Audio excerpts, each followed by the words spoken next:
आकाशवाणी गोरखपुर से भोजपुरी समाचार।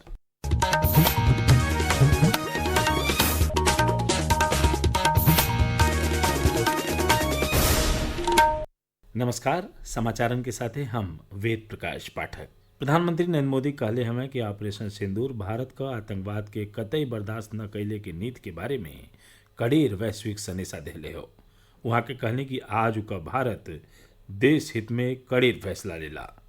दुनिया ने ये भी देखा है कि भारत का सामर्थ्य क्या है। ऑपरेशन सिंदूर आतंकवाद के खिलाफ भारत की कठोर नीति को दुनिया के सामने एकदम स्पष्ट कर दिया है। हमने दिखा दिया है कि भारतीयों का खून बहाने वाले आतंकियों के लिए कोई भी ठिकाना सुरक्षित नहीं है।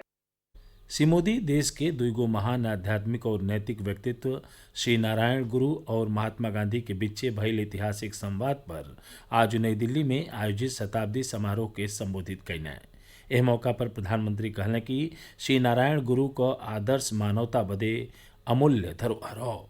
वहाँ के श्री नारायण गुरु के देश और समाज के सेवा में लागल लोगिन बदे रोशनी का किरण बतौनी। प्रधानमंत्री कहले कि एक शताब्दी पहले शिवगिरी मठ में श्री नारायण गुरु और महात्मा गांधी के बीच भइल ऐतिहासिक बातचीत स्वतंत्रता आंदोलन के नया दिशा देहलस और विकसित भारत के दिशा में देश के प्रेरणा देहलस। वहाँ के कहने की प्रेरणा देश के सबका साथ सबका विकास के राह पर आगे बढ़ा रहल हो। गृह मंत्री अमित शाह की अध्यक्षता में आज बनारस जिला में मध्य क्षेत्रीय परिषद का 25वां बैठकी आयोजित कल गई। बैठकी में प्रदेश के मुख्यमंत्री योगी आदित्यनाथ, मध्य प्रदेश का मुख्यमंत्री मोहन यादव, उत्तराखंड का मुख्यमंत्री पुष्कर सिंह धामी और छत्तीसगढ़ का मुख्यमंत्री विष्णुदेव साय के सतही एह सज्जो प्रदेशन का कई गो मंत्री और अधिकारी लोग हिस्सा लेने। बैठकी के दौरान राज्यन के बीच समन्वय, विकास के कई गो आयाम, सुरक्षा, स्वास्थ्य और पर्यटन जैसन खास विषयन पर चर्चा भइल। बैठकी वाले जगह पर जीआई उत्पादनों का प्रदर्शनी लगावल गईल। बैठकी के बाद एगो सोशल मीडिया पोस्ट में मुख्यमंत्री योगी आदित्यनाथ कहले कि प्रधानमंत्री नरेंद्र मोदी सहकारी और प्रतिस्पर्धी संघवाद के देश के सर्वांगीण विकास का मजबूत जरिया बतौले हमें। यही क्रम में क्षेत्रीय परिषद के बैठकी में हिस्सा लेहल गये। राज्यपाल आनंदीबेन पटेल आज नोएडा में एमिटी विश्वविद्यालय का एगो शैक्षणिक कार्यक्रम में हिस्सा लेलेन। इस दौरान वहां के अपने संबोधन में उच्च शिक्षा से लेके प्राइमरी शिक्षा तक के चुनौतियन पर गंभीर चर्चा कैनी। कार्यक्रम के संबोधित करत राज्यपाल कहलिन कि लइकन की हर समस्या के सुनल और ओकर समाधान सुनिश्चित कईल हमनी का जिम्मेदारी हो।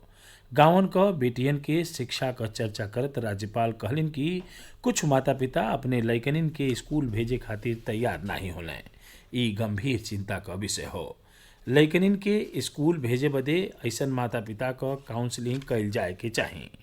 नौजवानन का आह्वान करत राज्यपाल कहलिन कि ऊ समाज के समस्या के समझें और बदलाव बदे पहल करत आपन जिम्मेदारी निभावें। विधानसभा अध्यक्ष सतीश महाना आज अयोध्या पहुंच के श्री राम लला का दर्शन पूजन कैलें। इस दौरान सर्किट हाउस पहुंचले पर भारतीय जनता पार्टी का नेता लोग उनकर स्वागत कैलें। उन्हें गार्ड ऑफ ऑनरो देहल गये। बिहने पूरा देश में संविधान हत्या दिवस मनावल जाई। एगो रिपोर्ट।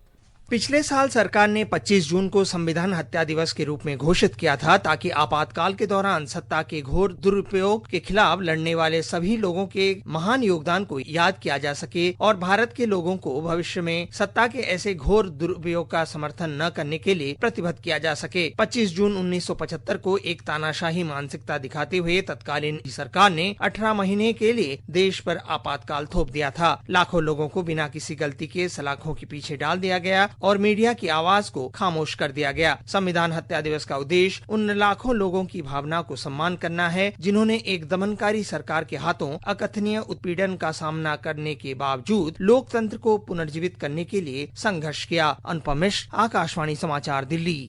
प्रदेश के ज्यादातर जिलन में रुक रुक के गरज चमक के साथ बरखा भइले का सिलसिला जारी हो। प्रदेश के सज्जो पूर्वी जिलन में बादल छौले हो। बरखा के नाते तापमान में गिरावट दर्ज कइल गईल, जैसे लोगिन के भीषण गर्मी से राहत मिलल हो।